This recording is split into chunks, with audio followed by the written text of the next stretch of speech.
আমার হাজবেন্ড বলে আমি কিছু কিছু কাজ একদম উল্টা করি, মানে যখন যে কাজটা করা উচিত আমি সেটা না করে পরের দিন সেই কাজটা করি। কিন্তু আজকে কেন এই কথাটা বললো তাহলে দেখতে হলে সম্পূর্ণ ভিডিওটাই দেখুন। হ্যালো এভরিওয়ান, আসসালামু আলাইকুম। কি অবস্থা সবার, কেমন আছেন? গতকাল রাত্রে আমার হাজবেন্ডকে আমি বলতেছিলাম যে সকাল সকাল খিচুড়ি রান্না করব, কিন্তু আমার হাজবেন্ড আমাকে বলতেছে আজকে দুদিন ধরে ঝুম বৃষ্টি হচ্ছে, তুমি খিচুড়ি রান্না করতেছো না, কিন্তু সকাল সকাল যেই রৌদ্র বের হবে তখনই তুমি খিচুড়ি রান্না করবে, কি একটা ব্যাপার তাই না?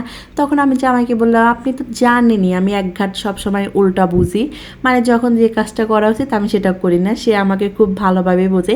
এমনিতে আমি একটু অলস প্রকৃতির, মানে সব কাজই করি কিন্তু সব কিছু একটু লেটে লেটে করি, মানে যে কাজটা আজকে করা উচিত আমি সেটা আগামীকাল করি, কিন্তু মাঝে মাঝে আবার সব কিছু ঠিকঠাক করি। যখন আমার সব কিছু ভালো লাগে সেদিন আমি সেই কাজটাই করি। গতকাল রাত্রে তো এই নিয়ে দুজন অনেকক্ষণ তর্ক করছি, মানে আমার কোনো কিছুই ঠিক না, আমি সবসময় একটু উল্টা কাজ করি। মানে তাও মানে সকাল সকাল আমি খিচুড়ি রান্না করছি, যেহেতু আমি বলছি তাও আমি এমনি রান্না করছি, মানে সে না করছে যে রান্না করার দরকার নাই, তাই আমি বলছি না রান্না করব।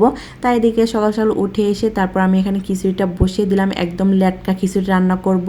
আর এখানে আমি পোলাও চাল দিয়ে রান্না করব। আর এখানে এক পাতিলে আমি খিচুড়ি রান্না করছি। রান্না করা শেষ করে এসে একটু রুমটা গুছিয়ে নিচ্ছিলাম, আর বারান্দায় এসে দেখি কি অনেক বাতাস। এমনিতে রান্না করে অতটাও বাতাস লাগে না, আমার রান্না করে হচ্ছে চুলার সামনে কোনো মানে জানালা নাই দেখে আরও একদম অন্ধকার অন্ধকার লাগে। যাই হোক, এদিকে আমি বিছানাটা একদম গুছিয়ে নিচ্ছিলাম। এদিকে কেউ ওঠে নাই, সবাইকে রুমে এসে ডাকলাম, ডেকে তারপর তুললাম, তুলে এই তো রুমটা আমি গুছিয়ে নিলাম সুন্দর করে।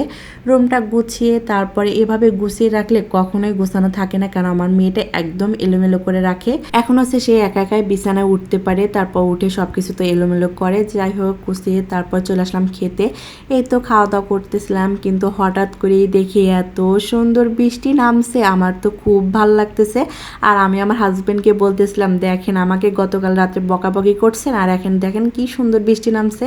এই তো এগুলো নিয়ে দুজন অনেকক্ষণ কথা বলতেছিলাম, তারপর বৃষ্টি দেখতে দেখতে চলে আসলাম দুপুরে রান্না করার জন্য। আজকে দুপুরে রান্না করব পাঙাশ মাছ, তাই সকাল সকাল একটা বাজার থেকে পাঙাশ মাছ নিয়ে আসি। মাছটা আমি বাজার থেকে বলছি কাটিয়ে নিয়ে আসতে, কারণ বাড়িতে নিয়ে আসলে কাটার ঝামেলটা একদম ভালো লাগে না, তাই বাজার থেকে কাটিয়ে নিয়ে আসতে বলছে। এই তো কাটিয়ে নিয়েছি, আমি এখানে ভালো করে ধুয়ে নিয়েছি, তারপর চলে আসলাম রান্না করার জন্য। প্রথমে আমি মশলাগুলো ভালো করে কষিয়ে নিয়েছি, তারপর এখানে আমি কিছুটা পরিমাণ আলু দিয়েছি, কারণ আলু দিয়ে একটু ঝোল করলে ভালো লাগে। এই তো আলুগুলো দিয়ে আমি একটু ভালো করে কষিয়ে নিচ্ছিলাম।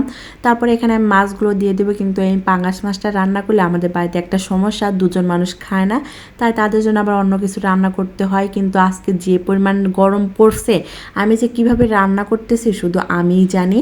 আর যারা গৃহিণী আছেন তারা তো জানেনই রান্না করা কতটা কষ্টের। গত দুদিন ধরে ঝুম বৃষ্টি হয়েছে, কিন্তু আজকে সকাল থেকেই এত পরিমাণ গরম যা বলার বাহিরে।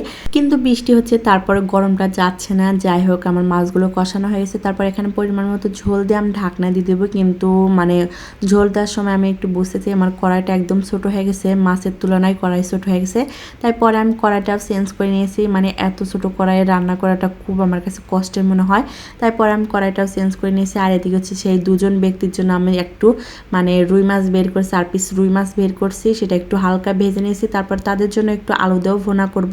এখানে আমি আলুগুলো ভালো করে কষিয়ে তারপর এখানে মাছগুলো দিয়ে দিলাম, কারণ আমার শাশুড়ি হচ্ছে মাছ খেতে চায় না। তাও আমি আর আজকে কিচ্ছু করবো না, মানে বেশি ভাজা বড়া করতে গেলে অনেক সময় লাগে, আর গরমে আমার একটু ভালো লাগতেছে না, তাই বলছি যে আজকে কিছুই করবো না, শুধু আমাদের জন্য পাঙাশ মাছ রান্না করছি আর তাদের জন্য এই মাছটাই রান্না করছি।